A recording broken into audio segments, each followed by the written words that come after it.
Guys, welcome back to Before the First Cast.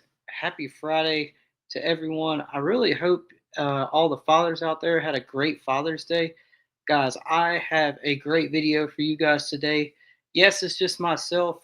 Guys, I hope you enjoyed the podcast with Mr. Bruce Callis. It was so much fun to do that. Guys, today we are going to talk a little bit about June fishing and what is happening in June, some baits that you can probably catch a lot of big fish on this time of year, some sneaky baits that a lot of people don't throw in the summertime that I really enjoy to throw in the summertime. So, without further ado, let's jump on into it. So, guys, let's ask ourselves the question: what is happening in the month of June on a bass fishery? So, two things are happening. So, still, you have your shallow bite from the springtime, late spring, your May shallow bite. But what is really starting to happen is your deeper summertime bites are starting to really unfold this month.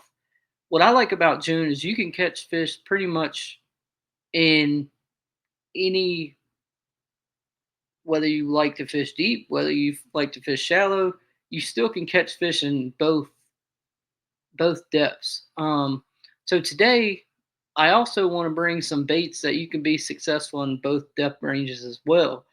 Um, so why don't we just jump into some of the baits so I can explain why I like to throw them?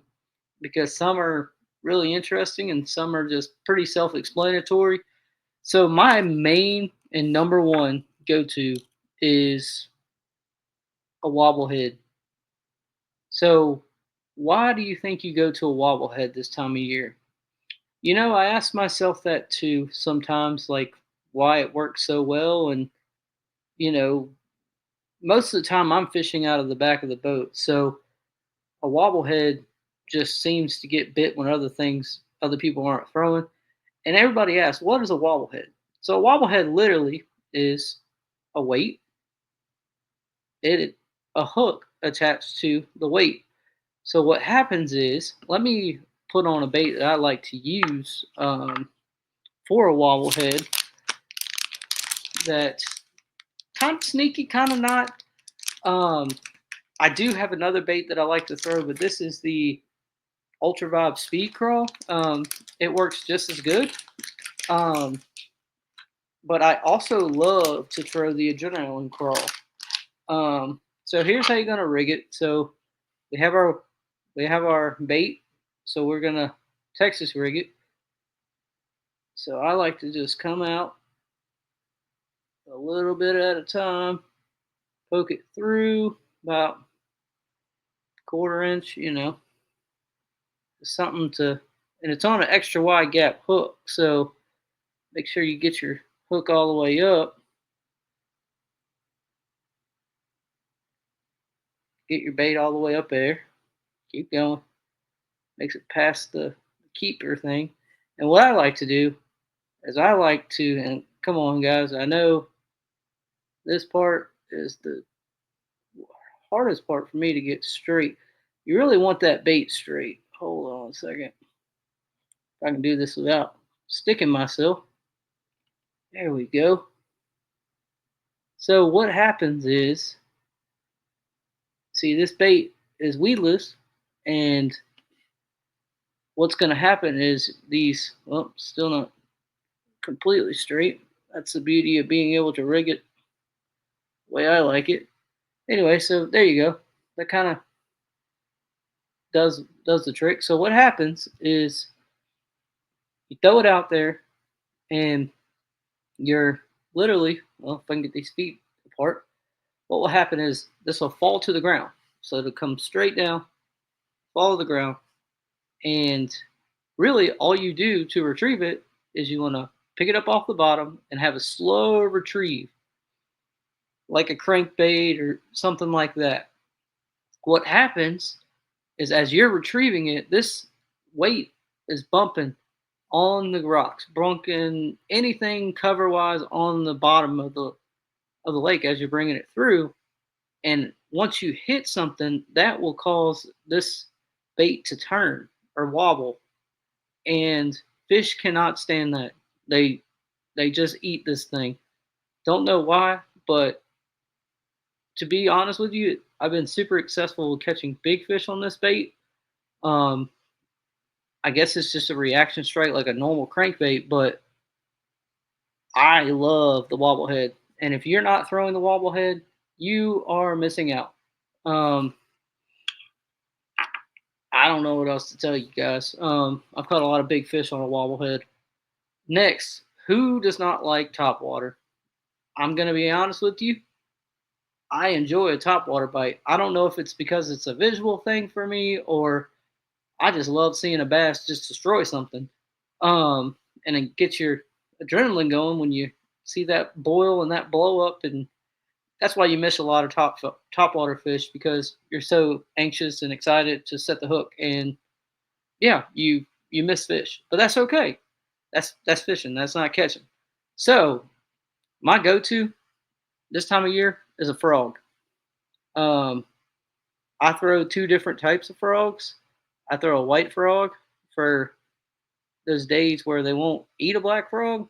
Um, and it has to do with sometimes it has to do with the bait that's in the water, or the sunlight, or the you know just if it's overcast, is it sunny. I also throw a black one. This is a bigger black frog. Um, I don't know why I throw a bigger one. This is just one that I kind of grabbed out of the box. I don't think color is as important as the actual action of the frog. I like one that walks really good. I also like one that maybe I'll throw like a popping frog, just to get that extra stealthy or that extra commotion in my frog. That's another one I will throw. I just don't. I mean, frogs to me are good top water. Another honorable mention that I really like to throw this time of year is a Megabass Giant X. I could not find my Megabass box for some reason. It kind of just disappeared. I'm sure I'll find it when I don't need it. But the Giant X is another great walking style bait that I know at Smith Mountain Lake they catch them on it. But it's another great bait for topwater fishing. Now let's transition into something that may have to spend a little bit of time talking about. This time of year, for some reason for me, the crankbait bite gets going. Most people are like, oh, the crankbait bite's supposed to be that, April, May deal. Well, it's a different type of crankbait. I like throwing deep diving crankbaits. I couldn't find my deep diving crankbait, but I had this rock crawler laying around. You can get a rock crawler really deep. Um, there's also baits out there that go deeper than a rock crawler, which I also have. I just couldn't find them today for some reason. Um, Another one I like to throw is a Rapala DT16. Spro has a speed demon, also a good one. Tactical Bassin made one as well with River to Sea. It's their DD75. That baby, that's a good one right there. If you're in the market for a really good deep diving crankbait, the Tactical Bassin DT75, and they have them in some awesome colors. I can't tell you how great they are. They catch it in cold water too. If you're cranking deep, um, I actually have to order another one because I think I broke one off. And it's the only one I had, so I'm gonna have to go get me another one. But let's talk about deep cranking. I would definitely recommend if you're deep cranking and pretty much you're doing that all all day long. Get a rod that is specific for deep cranking because you know you're throwing a big old crankbait out there, and it, it's just a lot of work on your arms, your wrist. Another thing I would recommend as well is get a reel that will not kill your hands, your arms. Really, gear ratio is really important for deep cranking. I like a slower gear ratio, but a reel with a lot of torque. Um, Really, I would drop down to probably a 5:3 to 1 gear ratio when I'm deep cranking, um, but have a reel that has a lot of torque, so I can get that bait back, but it's not killing my arms or my wrists when I'm reeling. That is a big thing for me because I don't want to come home and my hands be hurting, and not be able to, feel my arms the next day. So that's important with deep cranking. Um, I know for our fishery here in southwestern Virginia, our Smith Mountain Lakes, there's a lot of rock piles. There's a lot of ledges, that people, you know, fish a lot, and I've seen some big ones caught on a deep crankbait. And like I said, deep cranking, one of my things. I like anything cranking. So another honorable mention for the moving bait side of things is an underspin, a big underspin with a soft plastic swim bait on the back of it. I know Dirty Jigs makes a really good underspin.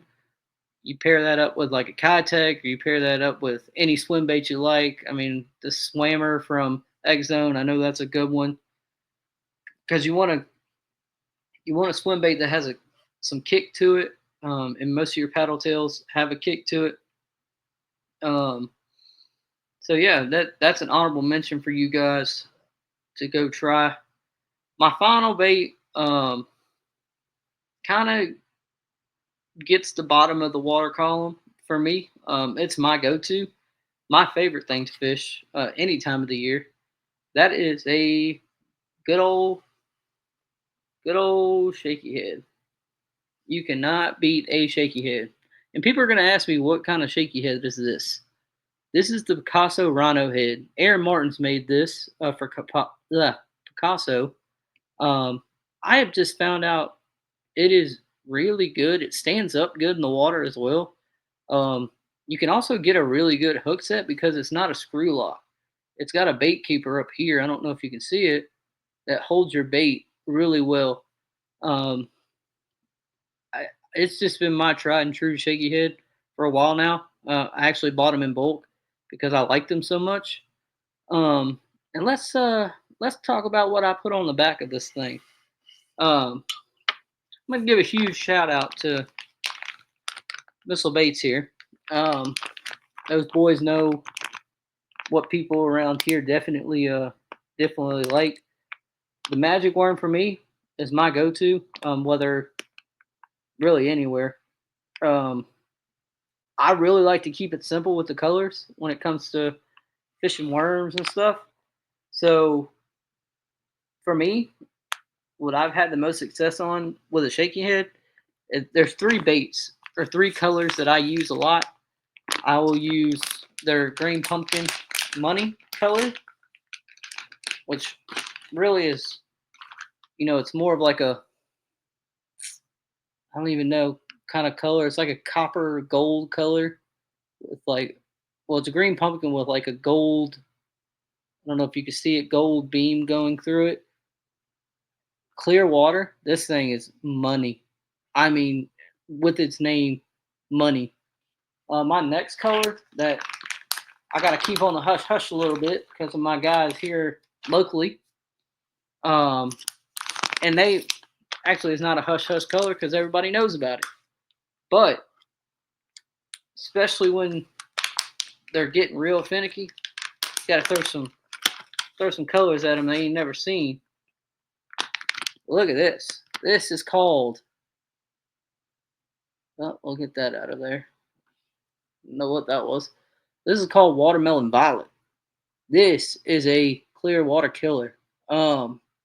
I love this bait. It's got like green pumpkin, a little bit of blue, a little bit of everything in it. But this color to me, it's killer. Especially in our clear water reservoirs. Not saying you can't catch them in dirty water because you can. These baits work all over the place. And John and Alex and everybody at Missile Baits, and they partner with Robo Worm. The colors are just phenomenal. Durability, they're great as well. Here's an interesting one that I don't know how many people would actually throw on a shaky head, but they throw it a lot on a drop shot. My buddy Blueback Secret. This is awesome. It's got those colors in it. It's got your greens, it's got your blue. It's kind of got a brown bottom to it.